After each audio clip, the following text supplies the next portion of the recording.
அவன் அண்டை வந்த சமாரியன்.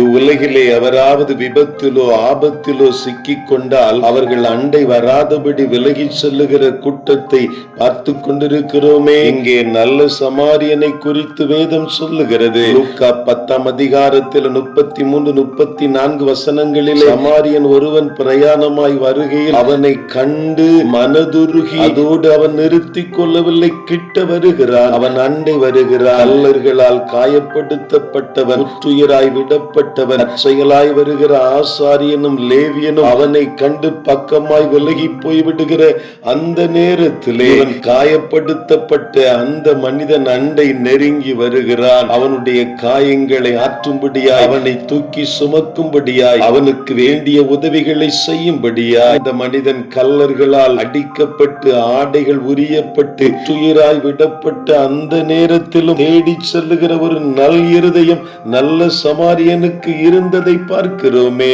எழுந்து நடக்க முடியாத, தனக்குத்தானே மருத்துவம் பார்க்க இயலாத ஒரு நிலையிலே இருந்த அந்த மனிதனை தேடி செல்லுகிறான் நல்ல சமாரியன். இந்த உலகத்தில் பாவமும் இப்படித்தான் நம்மை ஆண்டு கொள்ளுகிறது. மனிதனுடைய மகிமையை திருடி ஆவிக்குரிய வாழ்விலே செத்தவனாய் மாற்றி விடுகிறது. தன்னுடைய சுய முயற்சியினால் ரட்சிப்பை பெற முடியாத மனிதனை தேடி இயேசு வந்ததை போல இந்த கல்லனால் காயப்படுத்தப்பட்டவனை தேடி நல்ல சமாரியன் சொல்லுகிறார். ஆசாரியனும் லேவியனும் அவனை கண்டு விலகி போய் விடுகிறார்கள். அவர்கள் கடமை உணர்வு அவர்களை தடுத்து இருக்கலாம், அல்லது பய உணர்வு அவர்களை ஆட்கொண்டிருக்கலாம். தூரத்தில் நின்று பலர் பார்த்துவிட்டு அப்படியா இன்றைக்கு செல்லுகிறதை போல இவர்களும் அப்படியே சென்று விடுகிறதை பார்க்கிறோமே. இரக்கத்தோடு உற்று நோக்குகிற ஒரு இருதயத்தை ஆண்டவர் தேடிக் கொண்டிருக்கிறார். கிட்ட வருகிற, அண்டை வருகிற ஒரு நல்ல இருதயத்தை ஆண்டவர் தேடிக்கொண்டிருக்கிறார். காயப்பட்டவனுடைய இரத்தமும்